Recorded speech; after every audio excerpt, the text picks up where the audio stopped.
débrief transatlantique au CES de Las Vegas, édition 2025. Bruno Guglielminetti. Jérôme Colombert. Salut Bruno, nous sommes pour une fois côte à côte en vrai, c'est pas de la visio. Et puis on est non seulement en audio dans ton podcast, ton carnet, et dans Monde Numérique, et même en vidéo sur nos chaînes YouTube respectives. Voilà. Je les invite pas nécessairement à courir voir, mais beaucoup plus à rester et nous écouter. Voilà, la vidéo, c'est juste pour mettre un peu de convivialité. Si vous nous regardez, salut, vous voyez, vous apercevez derrière nous un petit bout du CES, on s'est un peu caché comme ça. Non, mais il faut être honnête, il faut dire que tu voulais absolument que je tienne dans mes mains le microphone de Monde Numérique. Bruno, tu as fait une erreur, tu as oublié ta bonnette Mon Carnet, donc nous avons des bonnettes de micro Monde Numérique. On aurait pu faire les deux, c'est du full Monde Numérique. Ah ouais. Bon, ce CES 2025, évidemment, on ne pouvait pas passer à côté. Et évidemment, on ne va parler que de ça. Oui. On arpente les allées depuis plusieurs jours. Ouais. Et la question que je vais te poser, tu t'en doutes. IA ou pas IA? IA ou il n'y a pas IA. Là, je suis sûr qu'on va fâcher certains de tes auditeurs et je m'en excuse à l'avance. Mais c'est... Pourquoi donc? Parce que c'est difficile de ne pas parler d'intelligence artificielle dans cette édition 2025. C'est partout. C'est la thématique majeure, oui. Clairement, sous des formes très diverses. Ouais. C'est ça qui est intéressant. Et je ne sais pas si tu as remarqué, mais l'an dernier, on commençait à avoir de l'intelligence artificielle, mais on en parlait. Ouais. Mais cette année, systématiquement, dans presque tous les produits que j'ai vus, d'un certain format, l'IA est embarquée là-dedans. Elle est embarquée, mais ce qui est intéressant, c'est que moi, je suis assez prudent. Il ne faudrait pas que ce soit l'IA pour l'IA. Et quelquefois, c'est un peu ça. Ah oui. Et c'est assez paradoxal parce que la thématique du salon et la volonté des organisateurs cette année, tu sais, c'est human-centric, ou user-centric, c'est-à-dire vraiment la tech, mais au service des utilisateurs. Et quelquefois, c'est pas ça. Mais c'est intéressant que tu dises ça parce que moi, je le sens pas au niveau du salon. Ouais. Mais je le sens au niveau des thématiques abordées dans les conférences. Okay. Et cette année, contrairement à d'autres éditions, je m'en suis tapé des conférences. Vas-y, qu'est-ce que tu as retenu alors?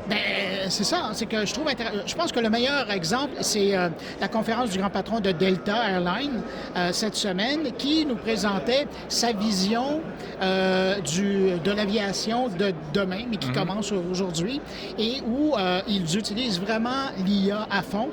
Et puis, je te rassure, dans les avions, ça fait un moment que ça existe, là. Ouais. Mais pour s'assurer que... C'est pas de l'IA générative, rassure-moi, c'est pas celle qui hallucine. Hein. Oui, nous allons atterrir ici, mais il n'y a pas de piste. Oups. Hallucination. Non. La raison pour laquelle Delta Airlines veut utiliser l'IA, c'est pour améliorer l'expérience utilisateur. Et donc, maintenant, c'est de créer... D'ailleurs, ils parlent de leur concierge Delta ou le Delta Concierge. Et ça veut dire que ça te prend chez toi, avant que tu partes, là, pour vérifier si tu as tout ce que tu veux dans tes bagages, et ça te rend jusqu'à destination. Et tout le long de ton cheminement, comme un idiot maintenant. Ça s'adapte, en fait, à tes besoins, à ce que tu fais. Mais tu n'as plus besoin de réfléchir. Tu regardes ton téléphone et le Delta Concierge, et lui, en temps réel, te donne l'information que tu pourrais avoir besoin. Ouais, c'est intéressant. Et il apprend. Donc, si toi, tu es hyper parano et que tu veux toujours savoir il te reste combien de temps avant d'arriver, c'est l'information qu'il va te donner en premier. Mais si pour toi, c'est d'avoir des bonnes adresses à ta destination, presque une fois que tu as les fesses assis dans ton siège, il va commencer à te proposer des idées d'endroits à aller quand tu vas arriver. Ouais. Alors, c'est vraiment bien fichu. Bon, OK. Moi, je ne suis pas très client de ça. Tu vois, l'appli de la compagnie aérienne qui te dit ce que tu dois visiter quand tu arrives à New York ou à Montréal. Franchement, si tu vas là-bas, tu y as déjà pensé un peu avant. T'attends pas c'est pas le truc principal, mais bon, je veux bien. Why not? Si tu veux. Mais de toute façon, c'est le principe d'un concierge dans un hôtel. Souvent, tu n'auras jamais affaire avec lui, mais quand tu en as besoin, il est là. Mais je pense que là où il y a du chemin à faire, je ne sais pas si chez Delta ils en ont parlé, c'est dans le conversationnel. C'est-à-dire que quand tu voyages, ça devient de plus en plus compliqué de voyager. On te balance des mails, des listes de trucs à faire. Est-ce que vous avez pensé à ça? Est-ce que quelqu'un a mis quelque chose dans votre valise? Ça, c'est inclus. Et comment? Ça, c'est inclus. Voilà. Et ça, c'est important de trouver des réponses aux éventuelles questions, mais qu'on ne soit pas submergé d'informations. Et évidemment, après, il peut y avoir même des histoires de changement de billets et compagnie. Il faut aussi de l'IA. Bon, voilà. Donc ça, c'est effectivement, tu as raison de le signaler, une illustration de l'IA au CES. Ouais. Moi, ce qui m'a vraiment, vraiment le plus frappé, je pense que c'est l'annonce majeure de ce CES 2025. Qu'est-ce que c'est? C'est l'annonce de NVIDIA. Ah oui. C'est Nvidia, géant mondial maintenant, enfin le géant de l'IA, c'est ils ont quoi, 92% du marché? Ouais, dans la ruée vers l'or de l'intelligence artificielle, c'est celui qui vend les pelles et les pioches. Donc c'est celui qui s'enrichit le plus. Ouais. Il vend les cartes graphiques, il vend les processeurs pour faire des calculs. Ils ont donc dévoilé leur nouvelle gamme de cartes graphiques GTX 50, basée sur une architecture, on ne va pas rentrer dans les détails, mais Blackwell, qui permet d'optimiser au maximum, de faire des cartes encore plus puissantes. Un monstre de puissance. Et surtout, le clou du spectacle, c'est ce petit PC qu'ils ont dévoilé, plus petit qu'un Mac mini, qui va coûter $3 000 et qui est un monstre de puissance. C'est un data center sur ton bureau, ouais. C'est un pétaflop, c'est ça, 1000 opérations à la seconde. Ça peut faire tourner des IA à 200 milliards de paramètres, c'est monstrueux. Ouais. Ça, je t'entendais parler de ça à la télé chez François Sorel cette semaine, mais il y a un modèle qui est moins cher, qui est 599 $ et qui a autant de puissance. Je pense qu'il peut faire rouler une IA qui a 200 milliards de paramètres. Ouais. Donc, tu sais, c'est quelque chose...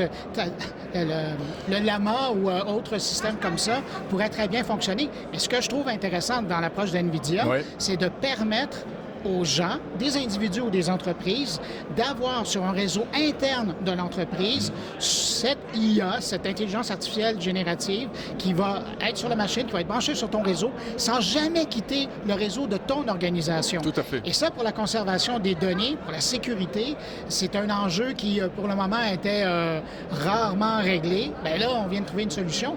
Puis avec la formule du 600 $, là, moi, j'ai bien l'impression qu'il y a bien des gens qui vont commencer à regarder de ce côté-là, d'autant plus que ça peut faire PC et qu'il y a peut-être des foyers, il y a une génération qui est de jeunes développeurs qui vont peut-être décider, plutôt qu'avoir un Mac, plutôt qu'avoir un PC, ils vont aller avec ça et ils vont l'utiliser. Et alors ça, ce serait un game changer total. Parce que Nvidia, que par ailleurs on attend un peu comme concurrent de ARM dans l'univers Windows, en fait, eh bien, il prendrait une voie détournée pour arriver. Alors, et ça, là, c'est comme de passer dans le monde de la téléphonie, quand il y avait des régions qui étaient encore mal... Je pense des exemples en France ou même au Canada, des endroits qui étaient mal desservis par la téléphonie classique, et du jour au lendemain, ils viennent t'installer une antenne cellulaire. C'est ça. Wow, on vient de changer la partie. Mais c'est ça qu'ils sont en train de faire. C'est exactement ça. C'est important comme ça. Non. Alors, ça veut pas dire... C'est pas des machines qu'on va acheter nous. Non, on est d'accord. Pas tout de suite. Mais c'est pour les développeurs, les chercheurs, des étudiants fortunés, on va dire des universités, des écoles, etc., des entreprises, bien sûr. C'est ton petit data center à toi, pour pas cher. Et ça sert à quoi? Ça sert à entraîner les modèles d'intelligence artificielle et ensuite à les faire fonctionner, puisque c'est toujours en 2 étapes, les LLM. Donc c'est vraiment un truc super important. J'en discutais un petit peu avec des gens qui sont des développeurs qui sont là-dedans. Ils disent en plus avec ce qui est en train d'arriver, qui est les agents d'IA. C'est là où j'allais t'amener. Voilà, c'est ça, les agents d'IA, c'est-à-dire ces espèces d'IA encore plus puissantes qui pourront prendre la main sur nos ordis pour faire des choses à notre place. De véritables assistants qui vont accomplir des tâches très précises et routinières dans certains cas. Donc ça permettra de les entraîner. Voilà, je pense que c'est vraiment le truc. C'était la conférence la plus attendue. Oui, mais pendant qu'on est là-dedans, moi, est-ce que tu avais vu la présentation de LG? Cette année, là? Oui, cette année. Non, je ne l'ai pas vue, celle-là. Je sais que tu as été au kiosque, mais moi, j'ai été voir la présentation et je vais dire que c'était bien ce que j'ai vu, mais j'ai été un peu... C'est pour te dire comment on est rendu difficile. J'ai été un peu déçu par la latence de leur IA générative en mode de voix de synthèse. On est habitué maintenant à des temps de réponse qui sont vraiment là. Je pense à Gemini, je pense évidemment à ChatGPT en mode vocal. Là, on est dans la vitesse, le temps de réponse presque humain. Bien sûr. Avec le dernier ChatGPT, c'est incroyable. Et lors de la démo de LG, j'avais l'impression de voir une démo de Siri il y a 8 ans en disant « Oh oui, il fait beau aujourd'hui ». Voici les réponses que j'ai trouvées sur le web. Oui, exactement. Oui, puis sinon, mais ça prenait un temps avant qu'ils répondent. Et là, je me disais, mais ça va pas, ça va pas. Dans la démo, ils se sont plantés en disant... Mais c'est des fabricants de télé. Oui, pour eux, c'est un nouvel univers. Oui, mais alors, quand même, ils ont des gros moyens, mais quand même. Il y a des trucs comme ça. Mais ce qui est intéressant, c'est que c'est leur vision de l'IA partout, qui est avec nous 24 heures sur 24. Écoute, dans la présentation, tu vois même l'IA qui, au lever du parent, dit pendant la nuit, j'ai remarqué que le petit Jérôme faisait de la fièvre. Alors, tu ne crois pas si bien dire en ce moment, tiens. Non, justement. Alors, permets-moi de... Oui. Non, j'ai pas de fièvre, mais... Mais donc, ils ont joué avec la température pour que ce soit plus agréable avec lui. Mais vous devriez peut-être regarder quand il va se réveiller, comment il va. Ouais. C'est vrai. Il y a un petit côté presque intrusif de l'IA. Et j'avoue que pour que j'en parle, j'ai eu des petits frissons en disant je ne suis pas certain qu'il voulait dire tout ça dans cette présentation-là. Ça montre qu'il pense à très loin. Il a des frissons quand même quand il écoute des conférences. J'ai encore cette mais oui, mais je te comprends. Ouais. C'est un peu, on a encore, nous, malgré nos âges avancés, cette fraîcheur. On est très bon public. Il y a des trucs... parfois même un peu débiles qui nous émeuvent. Hein. Est-ce que tu penses? Je sais à quoi tu penses. Eva Cooling. Oui, vas-y, parle-moi d'Eva Cooling. Non, parce que ça, c'est sérieux, Eva Cooling. Parle-moi d'Eva Cooling. Moi, je pensais à ces petites peluches, là, ces machins. Ah oui, les repettes. Les repettes, oui. Les repettes. Ça, c'est intéressant. Tu vois, si j'avais à miser sur un cheval pour Noël 2025... C'est pas un cheval ou un chien ou un chat? Un robot. Moi, j'avoue que le repette, il part bon gagnant. Ouais. Pourtant, c'est nul. Enfin, oui, on s'entend sur une petite boule poilue qui a des senseurs et qui, à la fois, reconnaît les gens qui sont devant lui, reconnaissent les mouvements de la main et puis apprennent des utilisateurs des comportements. Mais ça, je vais dire, écoute, je me souviens il y a 15 ans, 20 ans, je me souviens j'avais ramené ça du CES à la télé et tout le monde avait capoté à la télé. C'était un robot, un dinosaure qui était là, je me souviens plus comment il s'appelait, et je le flattais sur le plateau de télé et là, il se faisait... Il réagissait. Ah oui, donc ça existait déjà, ces trucs-là, bien sûr. Mais là, on est en train de lui donner une personnalité, de développer un persona. Et puis, ils ont des looks un peu mignons, c'est des boules de poils, c'est comme les petits etc. toutous maintenant qu'on peut accrocher sur les sacs à main ou les sacs à dos, qui tournent le visage. On a l'impression que c'est des petits singes. Puis c'est la folie furieuse en Asie. Et là, ils essaient d'importer ça ici. Et ça va marcher parce que ça coûte pas cher, hein, $70. Il y en a un, notamment le Kirumi, je crois, $70. Des peanuts, comme on dit. Et moi, ce qui me fait penser que ça va marcher aussi, j'ai envoyé sur les réseaux sociaux une petite vidéo, mais très courte. Le succès, toi. De ce truc-là, sans commentaire, sans rien. Mais j'ai jamais fait un score pareil. Je suis à près de 500 000 vues sur cette vidéo. Mais il n'y a rien. On voit juste des petits bidules. Et les gens sont là dans toutes les langues. Mais c'est quoi? Mais où est-ce qu'on l'achète? Etc. Donc ça va cartonner, c'est sûr. Mais il y a des choses plus sérieuses. Puis je voulais absolument mentionner le fait que je t'ai vu en hologramme. Je t'ai vu aussi en hologramme, c'est vrai, ça c'était sympa. Mais ça c'est assez fantastique. Oui, parce que ça fait 2 ans au moins que je le vois, le système. Mais de vivre l'expérience holographique, là, on est très près de ça. C'est une boîte hollandaise qui fait ça.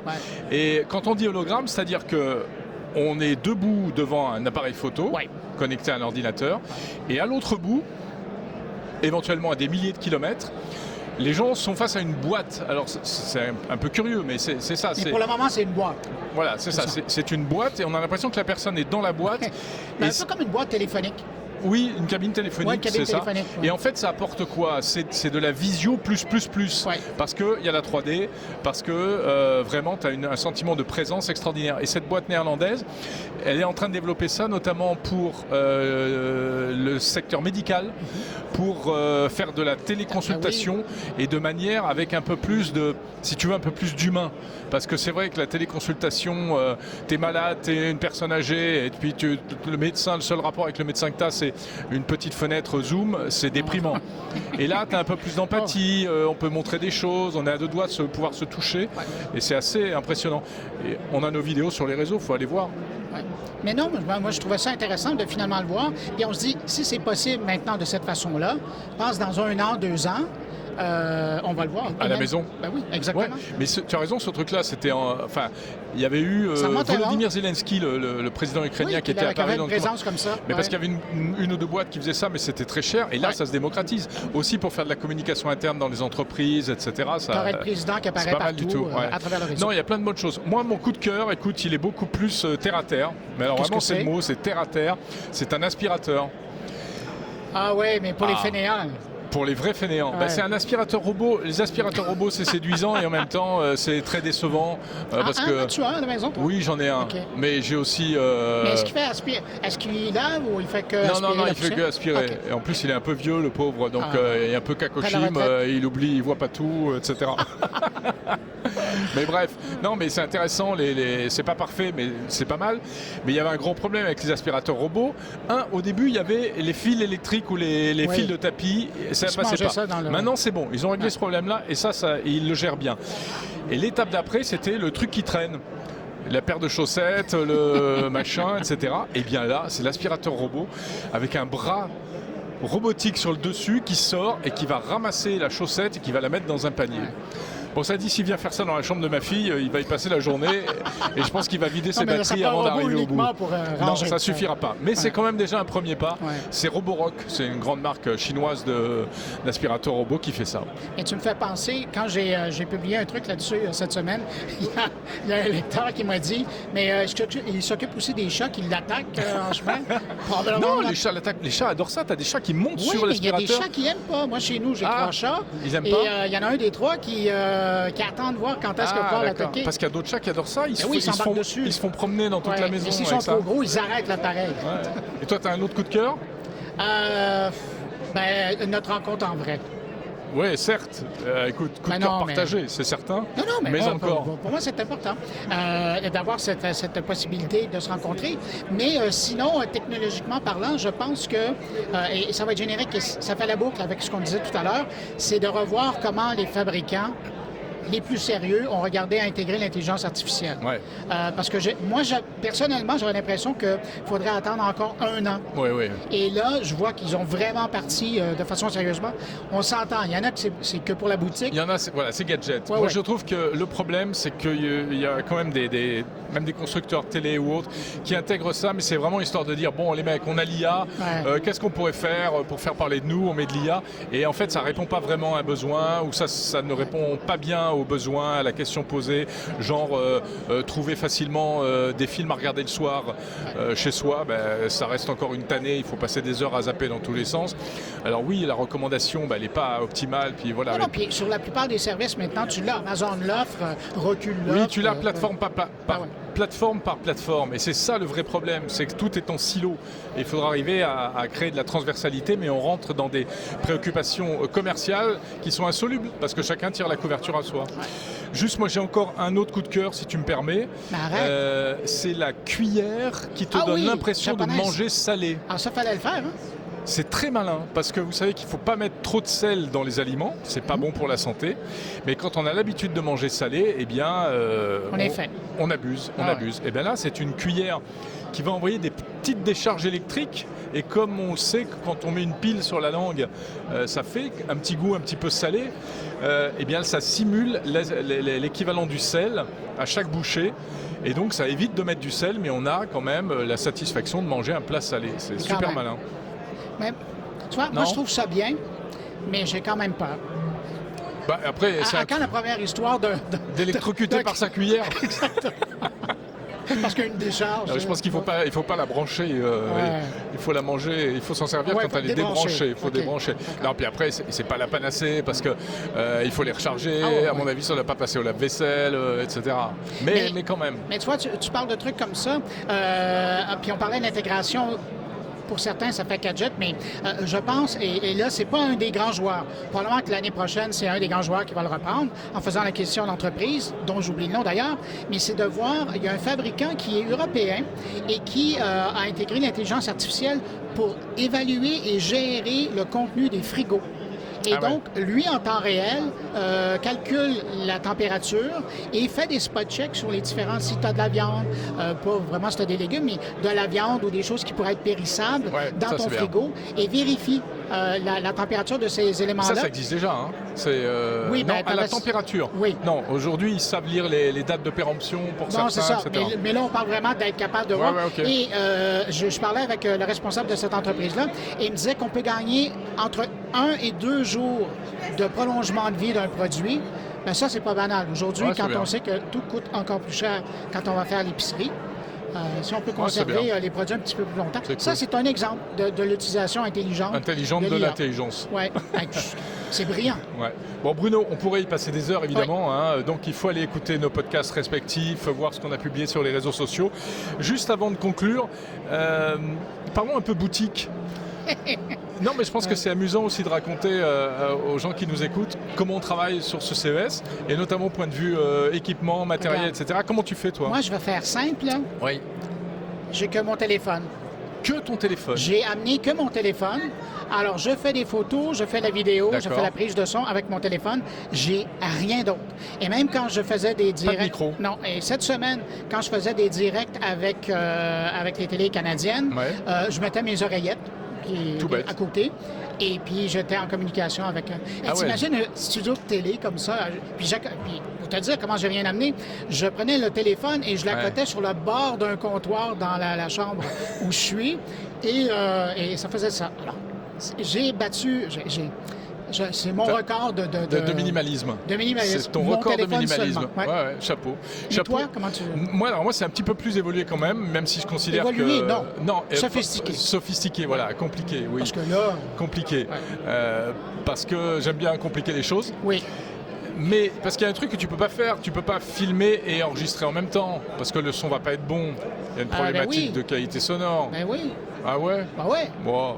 Ouais, Ben, si bon. je ferai pas le geste comme ça, mais si je tiens mon téléphone comme ça, avec mes petites oreillettes, le son va être bien meilleur que... Oui, mais sur le salon, tu peux pas faire des interviews comme ça. Enfin bref, moi j'ai des micros, mais j'utilise des petits micros, vraiment les tout qui petits. se cachent sous la bonnette. Voilà, là, si vous nous regardez en vidéo, en fait, le micro il est sous la bonnette. Voilà, j'enlève la bonnette. Oh, il est Est-ce tout que petit tu le t'excuses micro. pour le son que ça fait quand tu passes? Oui, ça fait scratch. Voilà. Pardon Désolé. pour le scratch. C'est des petits micros Shure que j'aime beaucoup. Avec un mât aussi. Qui sont, adapté. et pourquoi je les aime bien? Parce qu'ils sont sans fil, mais ils sont Bluetooth, donc, et ils se connectent directement au Bluetooth du smartphone. Ça, c'est cool. Ouais. Sauf que si Monsieur Shure m'écoute, il n'y a qu'un truc qui est casse-pied, c'est que ça fonctionne qu'avec l'application Shure. Et ça, c'est un problème. OK. Et puis, pour moi, je filme en même temps, je filme toutes mes interviews. Oui, j'ai remarqué ça. Tu as Sur vu? les réseaux Parce que- sociaux. et comme ça, après, il y a ça me fait des extraits extraits. sur les réseaux sociaux. Et pour ça, j'utilise l'iPhone, le smartphone, que je mets sur un gimbal, donc un stabilisateur. Et ça marche vachement bien. Là, on est en train de se filmer d'ailleurs avec le stabilisateur sur le pied. Et voilà, c'est à peu près tout. Hein. En fait, c'est quand même Mais c'est simple. extrêmement minimaliste. Reviens il y a 15-20 ans, là, les premières fois qu'on venait ici, mais bien sûr. il y avait 2 valises de matériel. Exactement. Là, c'est Et fou. puis là, on est, alors pour tout vous dire, mais on peut pas, après, il ne faut pas comparer. Là, on est à 2 pas du studio de BFM Business et BFM TV, dont on sort d'ailleurs. On était avec François il y a quelques minutes. Et ils ont, alors eux, c'est la grosse artillerie. Ouais, Ils c'est sont un 10 sur studio des de télé, mais c'est un imagine. studio de télé. Ouais. Voilà. Hein. Nous, on a un plan fixe. C'est pas comparable, évidemment. D'ailleurs, les techniciens de mise en onde nous regardent bizarrement. en disant, Bizarrement. mais qu'est-ce qu'ils font, les comiques? Non, c'est pas vrai. On peut faire des trucs fantastiques. Mais voilà, donc c'est quand même impressionnant ce qu'on arrive à faire avec des... Alors après, tout n'est pas parfait parce que toutes ces petites choses sont fragiles. Tu perds vite la connexion, tu n'as plus de batterie, tu as le truc qui se dérègle, etc. C'est du semi-pro, C'est du semi-professionnel. Sauf que c'est quand même fascinant de voir C'est ce qu'on génial. arrive à faire Exactement. avec ce matériel-là. Ouais. Et moi, l'année dernière, j'avais un câble, là, j'avais un fil. Ouais. Je me disais, tu vois, ça, c'est la vieille école, hors du filaire, point de salut. Ouais. Et puis finalement, ça marche très bien sans fil et c'est impeccable. Bon, voilà. C'était sympa ce petit débrief. Ben oui, et mon je te cher remercie d'avoir comme ça permis de le faire également pour les gens qui veulent regarder. Tout à fait. Et puis, c'est quoi, on se donne rendez-vous la semaine prochaine en version vidéoconférence? On ne change pas une équipe qui gagne et on reprend les bonnes habitudes. Donc, Mais là, puisque tu es là, est-ce que tu me permets de te souhaiter un bon 2025 avec plein de projets, je sais que tu en as des tonnes, et puis surtout, merci d'être là avec Monde Numérique, semaine après semaine. Je sais que tes auditeurs et les miens apprécient ce que tu fais. Merci beaucoup pour ton salut et qu'évidemment je te retourne parce que toi aussi je te souhaite une très bonne année 2025 avec plein de projets et c'est vrai que c'est amusant, ça les auditeurs le savent pas forcément, mais quand on se parle toutes les semaines le jeudi, il y a toujours la partie on qui est diffusée et il y a la partie off où on discute. Alors qu'est-ce que tu as fait cette semaine? Ah ouais, tu as testé tel produit, machin. Ah, tu vas faire ça. Tu as envie de lancer ça. Tu penses que c'est viable. Et ça, c'est... On prend beaucoup de plaisir à faire ça. On est comme devenus deux collègues de bureau. Mais on travaille, on travaille exactement sur la même matière. C'est à la fois très similaire et puis en même temps, on a chacun nos différences. Donc, si tu me permets aussi, parce que puisque tu parles du off de ce qu'on a, moi, j'invite les gens qui nous écoutent ou les gens qui nous regardent à continuer de nous envoyer des courriels, des messages, de laisser des mots, parce que systématiquement, quand on se parle le jeudi, on est toujours sur des commentaires qui ont été faits. Et c'est peut-être con à dire, mais on grandit dans l'expérience et on s'améliore grâce à vos commentaires. Ils sont précieux. Puis, comme la plupart, c'est drôle aussi à dire, mais comme une bonne partie de notre auditoire écoute les deux podcasts, les deux productions, ben c'est intéressant parce qu'on se partage l'information comme ça. Tiens, d'ailleurs, il y a un tout dernier mot, parce que là, on est en train d'exploser les compteurs. Là, on a fait 2 fois plus long que d'habitude, désolé. On s'excuse. Mais juste, il faut dire aussi ce qu'on a fait en termes de couverture. On n'a pas fait exactement la même chose, c'est intéressant. Non. Toi, tu as fait focus sur 120 secondes de tech. Oui, avec des articles. J'ai jamais autant écrit sur moncarnet.com. Tu écris beaucoup, c'est vrai. Je suis admiratif. Ben merci. Mais j'ai fait moins de publications sur les réseaux sociaux. Et là, un petit peu plus tard cette semaine, je vais m'embarquer dans mon carnet. Et contrairement à l'habitude, où j'avais plein d'experts et d'analystes, cette semaine, pour le spécial, c'est toi. Et après, c'est une douzaine d'entrepreneurs que j'ai rencontrés. Ah, mais j'ai vu, il était complètement fou, Bruno, cette année. Et moi, je me suis un peu calmé par rapport aux années précédentes, mais tu tendais ton micro à tout le monde. Je pense que tu as interviewé la moitié du CES, là. Ah, t'exagères un peu, mais bon, j'ai parlé à beaucoup de monde. Moi, j'ai été un peu plus flemmard, on va dire. Non, sélectif. C'est sélectif. Mais c'est amusant parce qu'il faut vraiment écouter les deux. Toi, 120 secondes de tech, tu avais vraiment l'essentiel chaque jour. Moi, j'ai fait des épisodes plus longs. Ben oui, mais c'était intéressant, cette formule-là aussi. Un épisode par jour, plus long. Et un peu plus, je sais pas comment dire, moins de sujets, mais plus... Oui, mais moi, ce que j'aimais, c'est que tu analysais, tu prenais le temps. Moi, 120 secondes, je fais l'énumération d'informations. Tu fais ce qu'on appelle du hard news, du brut. Mais toi, là, tu étais dans l'analyse. Je mettais un petit peu d'analyse, Oui, je trouvais ça intéressant parce que, évidemment, moi, j'écoutais ton truc une fois que j'avais fait le mien parce que je voulais pas m'influencer. Et vice-versa. Et puis, je trouve ça chouette parce que les gens qui ont pris l'habitude d'écouter le 120 secondes puis après d'écouter l'analyse, puis pas souvent, on s'est jamais parlé de nos sujets avant de le faire. Non. Et puis, il y a des trucs qui s'entrecoupaient. Je trouvais ça bon. Voilà, donc il faut écouter les deux, absolument. Allez, là, on arrête, on coupe, on rend l'antenne Cognac G. Tu sais ce que c'est, Cognac G? Non, tu connais pas, t'es pas français. Léon Zitrone, peut-être? C'était du temps de Léon Zitrone, c'était le siège de la télévision, et donc il disait « À vous, Cognac G ». Merci de nous avoir suivis, merci de nous suivre tout au long de l'année. On vous donne rendez-vous, vous l'avez compris, donc encore pour 2025 avec plein de programmes, plein de projets. Salut Bruno. Salut Jérôme. À la semaine prochaine. À la semaine prochaine.